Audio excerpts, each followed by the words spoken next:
Nous sommes de retour sur le plateau de TV Finance dans cette édition du 26 octobre 2023. Merci beaucoup si vous nous rejoignez à l'instant et merci beaucoup pour votre fidélité. Désormais, il est l'heure de retrouver avec grand plaisir le nouveau conseiller en stratégie d'investissement pour la France, la Belgique et le Luxembourg chez Pictet, monsieur Christopher Dembicq. Bonjour Christopher. Bonjour. Bonjour, merci beaucoup Christopher d'avoir accepté notre invitation.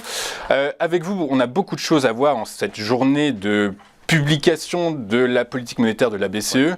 Vous me disiez que vous également, comme le consensus, vous attendiez à ce qu'elle maintienne son principal taux directeur, celui de dépôt à 4%. Oui, vraisemblablement, il y a rarement des surprises de dernière minute et la BCE évite justement ce type de surprise, donc très clairement ce sera le statu quo. Ce sera le statu quo, on verra ça. Alors justement, dans le déroulé des questions que j'ai envie de vous poser, on va voir si effectivement on ne pourrait pas remettre un petit peu en question cette stratégie. Pourquoi ? Parce qu'en début de semaine, le Conseil national de la productivité a publié un rapport, son 4e rapport en l'occurrence, qui dit que la productivité en France est en baisse. Alors, pour les économistes comme vous, c'est pas une surprise, mais comment, du coup, par la force des choses, comment est-ce qu'on explique cette situation ? Alors, il y a deux éléments qui sont importants. Il y a un effet Covid qu'on arrive à mesurer aujourd'hui. Effectivement, ça a été bien mentionné dans le rapport. C'est-à-dire, on a eu plus de nouveaux entrants sur le marché du travail, notamment pour bénéficier des dispositifs d'aide. Donc, des gens qui étaient éventuellement sans contrat, pas déclarés, sont rentrés dans le marché du travail. Dans le même temps, on peut éventuellement avoir un effet télétravail qui reste encore difficile. Vous avez des études contradictoires qui vous disent tout dépend à quel niveau vous êtes en télétravail pour savoir quel va être l'impact négatif sur la productivité. Et de l'autre côté, vous avez un autre effet qui est un peu plus structurel, qui est donc avant Covid, c'est que fondamentalement aussi, on a eu plus d'entrants sur le marché du travail dans le cas français, avec l'apprentissage, des gens moins productifs, les pénuries du marché du travail qui se sont accentuées aussi, et donc les entreprises sont plus réticentes à licencier des gens qui sont moins productifs. Mais encore une fois, ces 4 éléments que je mentionne, ça reste quand même insuffisant pour avoir une vision globale, parce que la réalité, c'est que la productivité, elle décline depuis des décennies. Le sujet, c'est qu'il y a une accélération depuis 2018-2019, donc il n'y a pas uniquement un effet Covid, et on n'a pas des éléments suffisamment solides, à part bien sûr qu'il y a moins de croissance, il y a moins d'innovation peut-être qui crée de la croissance, mais fondamentalement il y a quand même un peu un halo pour essayer d'expliquer complètement cette baisse de la productivité. Donc ce qu'on comprend, si on met ça, si j'essaye de résumer autant que je puisse, vous dites moins de R&D, du coup par la force des choses moins de productivité, vous dites que le télétravail potentiellement amène moins de productivité, alors comme vous l'avez très bien dit, les études sont encore en cours, certains DRH disent que non, la productivité a réussi à se maintenir, d'autres disent évidemment les plus durs, non, il faut qu'ils reviennent bosser. Du coup, par la force des choses, on comprend que ça pourrait avoir un impact éventuellement sur la croissance. Il y a un rapport que j'aimerais comprendre avec vous, c'est celui entre la productivité et le niveau de salaire en France. Oui. Il en est où et comment est-ce qu'il évolue ? Alors, ce qu'il faut bien voir, c'est qu'à l'instant T, de manière assez frappante, lorsqu'on regarde les quelques enquêtes qui ont été faites auprès des grandes entreprises sur les hausses de salaire, parce que bien sûr, ça va différer sur les plus petites entreprises, à l'instant T, la baisse de la productivité ne semble pas avoir d'effet négatif sur les hausses de salaire et les attentes en termes de hausse de salaire pour l'année prochaine, c'est supérieur à 4%. Donc, c'est même plus fort que les anticipations d'inflation. Donc il y a un effet rattrapage. Mais ça, c'est sur du très court terme. La réalité, c'est qu'on est dans un monde de croissance faible. Je pense qu'il y a assez peu de débats à court terme à minima, avec de l'inflation qui restera dans tous les cas supérieure avant la Covid. Donc on va être probablement autour de 3-4% en zone euro en moyenne dans les années à venir. Et bien sûr, et c'est le point que vous avez mentionné, avec une baisse de la productivité. Donc concrètement, quand même, le gâteau, la création de richesse, elle se réduit. Et à moins que les entreprises décident, elles peuvent le faire temporairement, mais pas sur la longue durée, de rogner sur leur marge. La réalité, c'est qu'on va passer d'un rattrapage au niveau des salaires très très rapidement, probablement même vers mi-2024 et certainement 2025, sur une politique de modération salariale. Vous ne pouvez pas en tant qu'entreprise continuer d'augmenter les salaires à des niveaux quand même 4% en moyenne, c'est très élevé, sans avoir une productivité qui augmente un tout petit peu ou à minima dans le meilleur des scénarios qui se stabilise. Là, elle décroche très lourdement. Donc ça va être très compliqué pour les entreprises. Simplement, elles n'ont pas complètement encore intégré cet aspect et tout simplement parce qu'elles jugent de manière un peu simpliste, j'oserais dire, très souvent, que c'est souvent lié à cet aspect télétravail. Je discutais avec une grosse entreprise du CAC 40, que je ne peux pas mentionner récemment, américaine, et du côté américain, effectivement, vous aviez un élément qui est très, très, très fondamental, c'est disant, on a une forte chute de la productivité depuis la Covid chez nous, on pense que c'est uniquement le télétravail. Probablement pas. Donc il faut aller au-delà, et bien évidemment, moins de productivité, ce qu'on doit bien comprendre, et pour tout le monde, soit salarié et entreprise, c'est à la fin, moins de hausse des salaires. Très clair. Des salaires. Du coup, par par la force des choses. Alors, on reviendra sur ce que vous venez de dire un peu après. Donc, juste un mot pour dire, donc potentiellement pour augmenter la productivité, il faudrait que les entreprises réinvestissent par la force des choses, se mettent à réinvestir. Il y a plusieurs pistes qui sont évoquées. Encore une fois, je tiens à mentionner que certainement l'élément où on a le moins de certitude en économie, c'est la productivité. C'est pour ça que on peut toujours, voilà, il faut être prudent. Mais en revanche, effectivement, il faut de la R&D, mais de la R&D qui crée de la productivité. Alors, je vais vous donner l'exemple un peu bateau. C'est-à-dire, tout le monde dit, oui, bon, aujourd'hui, la productivité, elle décline, mais on espère qu'avec l'intelligence artificielle, ça va changer la donne. Aujourd'hui, la réalité, c'est que notamment au niveau de l'intelligence artificielle, les petits gains de productivité qu'on arrive à avoir, c'est dans le digital, dans l'expérience client. Alors c'est vrai qu'en termes de marketing, c'est pas très séduisant. On adorait, je vous donne un exemple précis où il y a de la recherche en ce moment sur les plateformes éoliennes ou plateformes pétrolières. Il y a un sujet qui est la corrosion. Et avec la corrosion, effectivement, ça coûte cher, ça entraîne de la maintenance. On espère peut-être dans plusieurs années que grâce à des drones, en prenant des photos et avec de l'intelligence artificielle, on va pouvoir anticiper les phénomènes de corrosion. Exactement. Mais aujourd'hui, à l'instant T, et ça pourra créer de la productivité très clairement, mais à l'instant T, ça ne fonctionne pas. L'intelligence artificielle, qui est l'innovation que tout le monde met en avant, ça fonctionne sur le digital, avec l'expérience client, mais les gains de productivité ne sont pas énormes. Donc, investir, c'est bien, c'est pas la solution miracle. Il y a un autre levier qu'on met souvent en avant, et qui est notamment côté français, c'est on a quelques études qui nous montrent que si la dépense publique augmente, ça va avoir comme effet vertueux, notamment, d'inciter derrière cela à avoir une hausse de la productivité des entreprises. Encore une fois, vous retrouverez très certainement, déjà de manière très réaliste en termes de marge budgétaire, je pense que tout le monde sait où est-ce qu'on se trouve aujourd'hui, donc augmenter la dépense publique aujourd'hui, ça reste très compliqué. Et surtout, mais il peut y avoir des pistes, et pareil, on le verra après, parfait, vous êtes extraordinaire.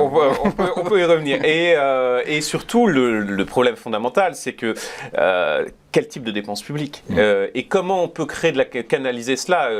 Typiquement, le crédit impôt recherche, qui est un peu la marotte en France, on sait très bien depuis de nombreuses années que c'est mal calibré, ce n'est pas pour autant changé. Et donc derrière ça, les gains de productivité sont certainement plus faibles que l'argent qui est investi.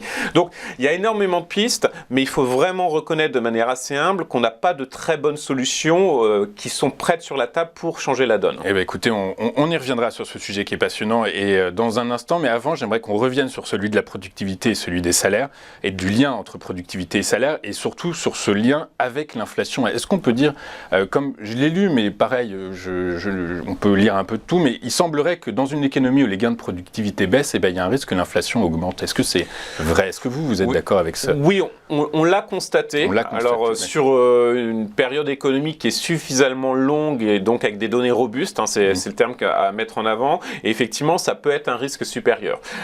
Et bien évidemment, le sujet qui se pose sur les 10-15 années à venir, c'est qu'il y a ces attentes d'innovation, malheureusement pas derrière cela de gains de productivité qui sont perceptibles dans les données. Après, il y a certainement aussi un problème de mesure que j'ai oublié d'évoquer, mais il y a certainement aussi ça qui joue, et vous voyez, il y a une myriade de facteurs. Mais force est de constater qu'avec des gains de productivité qui sont à l'instant T faibles, une transition qui se met en place qui va être compliquée, oui, on a très certainement des pressions inflationnistes, et pour ça que je vous disais, revenir à un niveau d'inflation avant Covid semble assez peu probable, en tout cas en zone euro et même côté États-Unis d'ailleurs. Ok, écoutez, merci pour ces précisions. On va basculer, on va élargir un peu de la France, on va passer à la zone euro. Pareil, le schéma est assez identique, j'ai l'impression, la productivité est en baisse. Les explications sont probablement les mêmes que pour la France, j'imagine, c'est beaucoup la R&D, beaucoup le télétravail. Est-ce que, j'en reviens à cette question, est-ce qu'en Europe, en France, en Europe, on assiste quand même à une insuffisance d'investissement et freinée d'autant plus maintenant par la politique monétaire de la BCE? Alors, pas tant une insuffisance qu'un mauvais calibrage.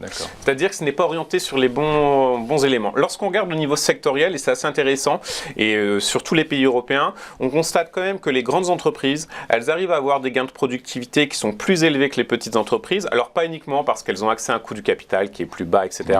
Ça joue, mais pas uniquement, mais aussi parce qu'elles ont créé des modèles de développement en collaboratif avec d'autres sociétés, tous ces fameux hubs, etc. qu'on voit, et qui fonctionnent plutôt bien, qui permettent un transfert à la fois de valeur, un échange sur les innovations. En revanche, les pays qui sont très dépendants d'un tissu PME, beaucoup de pays du Sud notamment, et là c'est beaucoup moins productif avec parfois même concrètement des PME où les gains de productivité sont quasiment proches de zéro. Donc plus vous avez tendanciellement, en tout cas en Europe, un tissu économique qui va être dépendant des PME, plus probablement vos gains de productivité vont être faibles. Donc ça ne veut pas dire qu'automatiquement il faut avantager les grandes entreprises, mais en tout cas c'est qu'elles ont des manières de fonctionner qui sont pertinentes aujourd'hui aujourd'hui et qui ne se résume pas simplement à mettre de l'argent sur la table. Il faut savoir, fondamentalement, l'innovation, c'est pas uniquement de l'argent, c'est aussi savoir comment on innove, comment on met en place un processus qui soit opérationnel. Et effectivement, les grandes entreprises, je vous donne un exemple, la ville de Grenoble, avec un hub qui est très important, où on a bien sûr des startups, etc., mais fondamentalement, au cœur, vous avez des grosses sociétés, dont de belles sociétés françaises, mais aussi des sociétés étrangères, et là, vous avez des gains de productivité, une collaboration qui fait qu'automatiquement, c'est pertinent.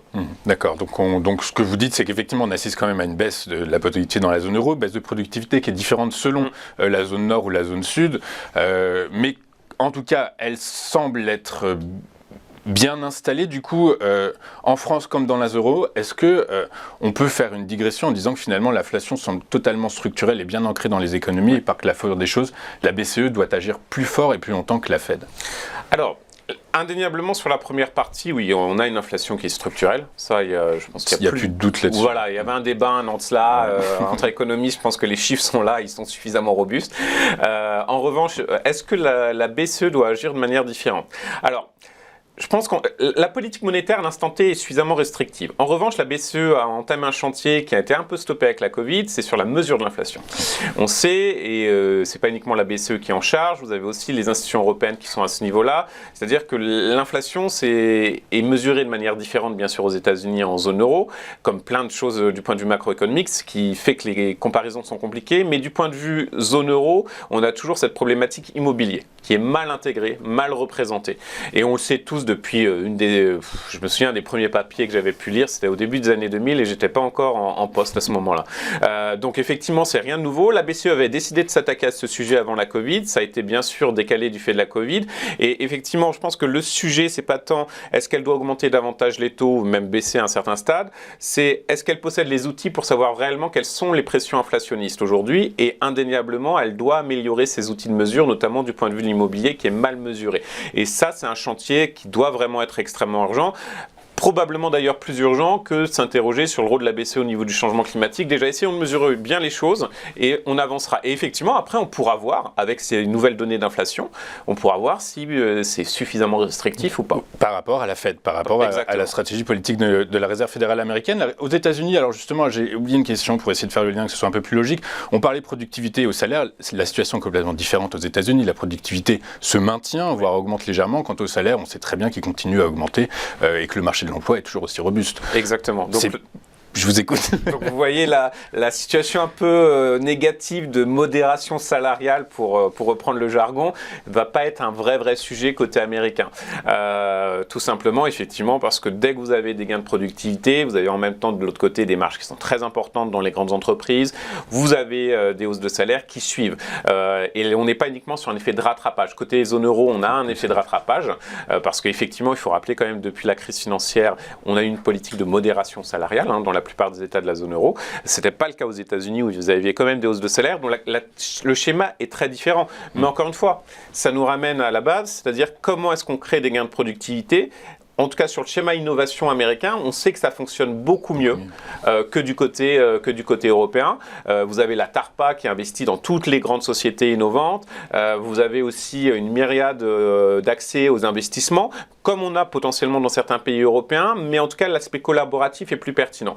Donc, il y a aussi cet aspect-là qui va jouer, alors que, foncièrement, l'économie américaine, le marché du travail américain, vous avez une grosse partie des Américains qui sont très peu productifs, mais c'est compensé par d'autres qui le sont énormément. Qui le sont plus que la moyenne européenne, probablement. Est-ce que dans ces cas-là, bah oui, vous allez me dire oui, qu'effectivement la composante inflation est différente aux États-Unis que celle en Europe. Du coup, par la force des choses, j'en reviens à cette question. Est-ce que la BCE se met le doigt dans l'œil en voulant suivre un peu obstinément la stratégie politique monétaire de la Réserve fédérale américaine? Est-ce qu'une hausse de taux, là, vous dites, tous les économistes sont d'accord pour dire qu'il y a le statu quo pour cette décision de politique monétaire qui sera rendue tout à l'heure à 14h15. Mais est-ce qu'elle ne devrait pas finalement le rehausser sans... Alors, le problème qu'elle a à l'heure actuelle, à l'instant T très court terme, c'est que vraisemblablement, il y a assez peu de doutes sur le fait que la zone euro soit en récession technique, donc c'est pas dramatique non plus. Simplement, il y a un petit sujet sur les flux de crédit qui sont très très bas. Alors sur les ménages, c'est pas un gros sujet, j'oserais dire, même si ça induit des baisses de dépenses de consommation, mais c'est surtout sur l'investissement des entreprises que ça peut poser un gros problème de long terme. Donc elle est un peu bloquée pour agir. Et surtout, il faut bien voir que dans le même temps, elle a face à elle des politiques budgétaires qui sont plutôt restrictives. Du côté américain, la politique budgétaire est expansive au possible. Voilà. Donc, il ne faut jamais voir juste un seul aspect. Il faut avoir budgétaire et monétaire, toujours dans cette vision un peu policy mix. Et c'est vrai que la BCE est quand même très, très bloquée. Augmenter davantage les taux, même si juste sur l'inflation, on pourrait dire pourquoi pas une dernière hausse de taux par prudence pour finaliser le processus de désinflation. C'est compliqué quand vous avez en face de vous une politique budgétaire qui va être très restrictive. Il suffit de regarder les discussions sur le budget en France. Alors, les politiques publiques, les politiques budgétaires sont restrictives, sont annoncées restrictives, mais après, reste à savoir si elles le seront réellement. Il y a un sondage qui est assez intéressant qui est sorti. Seuls 8% des Français estiment que ces problématiques de dette publique est une vraie problématique. Est-ce que les 92% restants sont complètement à côté de la masse, voire totalement fou? Et première question, est-ce que du coup, l'inquiétude à l'endroit des dettes publiques, est justifiée? L'inquiétude est-elle justifiée à l'endroit des dettes publiques? Non, en tout cas en zone euro, qui a une spécificité. En zone euro. Voilà, en zone euro, comme vous avez une banque centrale européenne qui est quand même une sorte de faiseur de roi sur le marché obligataire, c'est-à-dire qu'elle intervient massivement et qu'elle peut intervenir davantage, même si là elle se retire à l'heure actuelle, mais elle peut de nouveau intervenir si nécessaire. Il n'y a pas un problème fondamental de répétition de la crise de la dette souveraine en 2012. En revanche, quand vous avez plus de dettes et que les taux augmentent, ça veut dire indéniablement que vous allez devoir faire à un certain stade des arbitrages budgétaires et surtout que votre croissance potentielle, elle va lourdement chuter. On a regardé chez Pictet la croissance potentielle au niveau de plein d'États européens. Pour certains, on est même proche quasiment de zéro. Donc effectivement, ça devient très très compliqué parce que foncièrement, vous allouez vos recettes de plus en plus à un remboursement de la dette à un coût de plus en plus élevé. Donc c'est surtout cet aspect-là, pas tant l'aspect crise qui est un vrai sujet.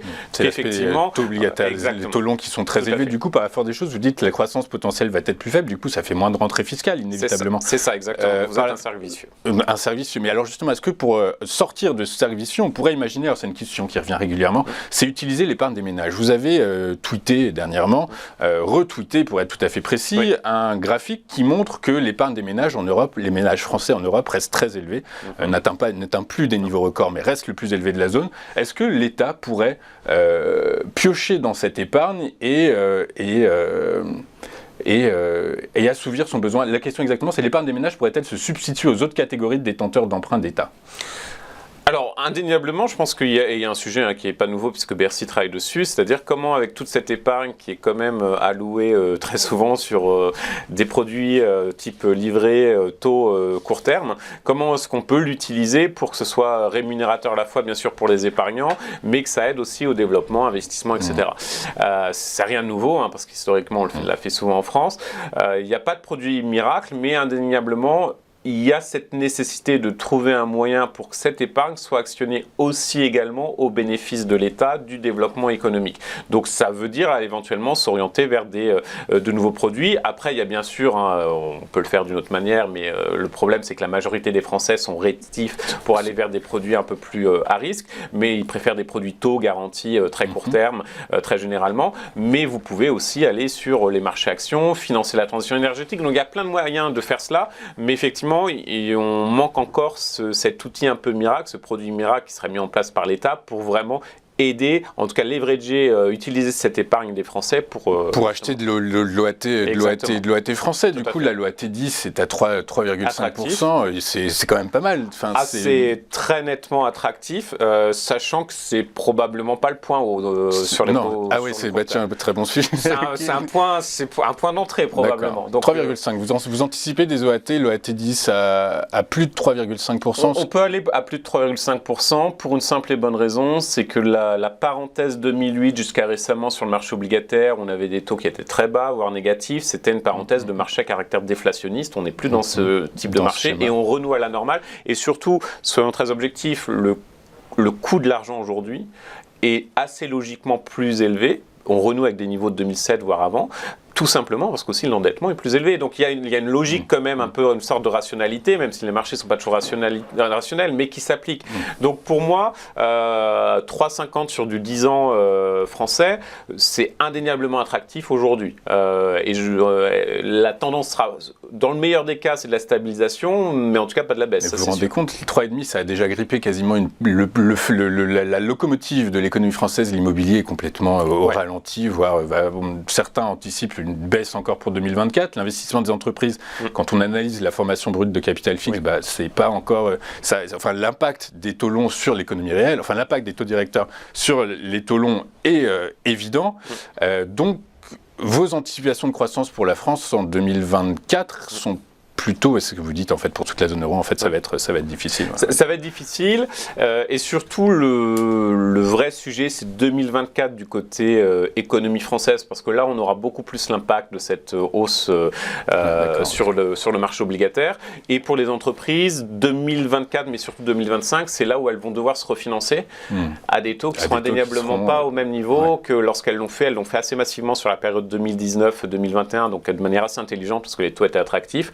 Là, ça va être quand même beaucoup plus compliqué. Donc, il y a 2 ans, un peu de grosse fragilité. Ça ne veut pas dire que ça va être extrêmement négatif. Ce n'est pas le scénario qu'on dessine, mais c'est un scénario un peu de morosité économique. Et donc, il faut être assez réaliste, où il y aura beaucoup de challenges du fait de la hausse du loyer de l'argent. Écoutez, on suivra tout ça avec attention. Il y a un sujet que j'ai envie d'évoquer avec vous sous un certain angle, c'est celui du risque géopolitique. Oui. Alors, on le connaît tous, on ne va pas revenir dessus.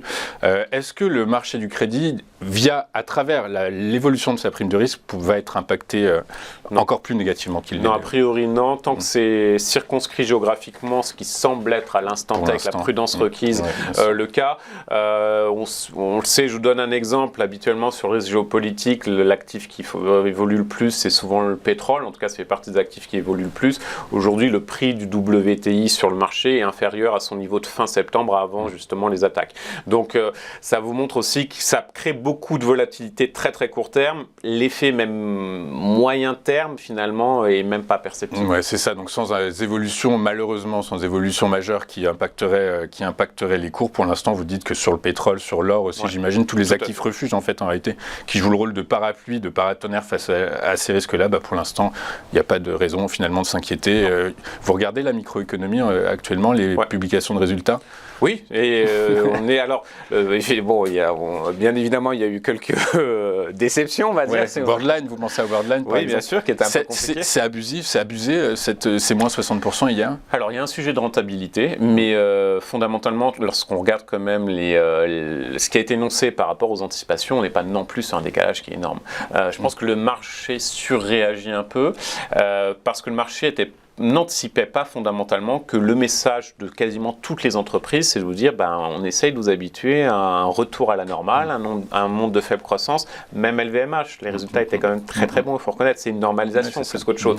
Donc le marché doit s'habituer à refermer la très bonne période Covid pour en tout cas les résultats d'entreprise et renouer avec des niveaux qui sont un peu plus en norme avec la réalité. Écoutez, merci Christopher, effectivement, merci beaucoup Christopher d'avoir été avec nous ce matin. Vous êtes désormais, vous êtes le stratège, oui c'est ça, vous êtes conseiller en stratégie d'investissement pour la France, la Belgique et le Luxembourg chez Pictet AM, et je vous souhaite plein de réussite chez votre nouvel employeur.